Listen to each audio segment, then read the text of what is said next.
G'day guys, Velvet Scrapper here. I want to answer a question I've had for a while. Is it worth scrapping aluminium cans? Alright, so let's weigh this guy. He's 18 gram, and I'm going to throw out a price that I saw some Americans getting at 50 cents a pound. That's $1.10 a kilo. 2.2 pounds to a kilo. 2 cents. Right, so let's crunch some numbers here.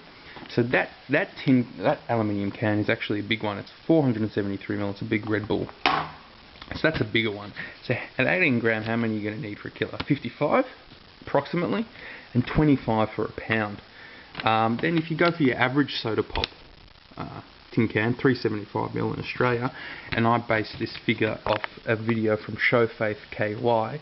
They did an experiment. They found 33 equals a pound. Times that by 2.2, you get 72 approximately for 1 kilo. Now, when you factor in the prices of 50 cents a pound, that's pretty generous by what I've got in Melbourne, what I've recently got in Melbourne. That's $1.10 a kilo. Currently, I'm getting 80 cents a kilo for this type of aluminium. $1.20 for extruded aluminium. So this type of aluminium, they don't really treat it in high regard.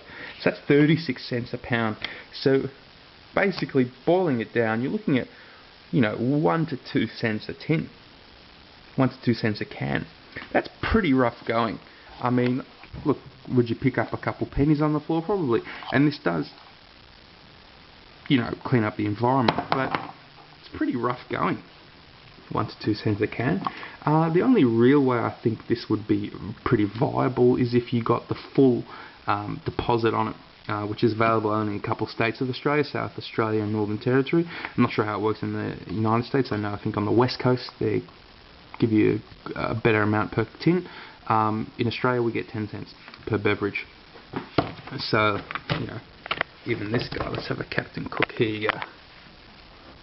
10 cents, refunds at South Australia, North Territory collection depots.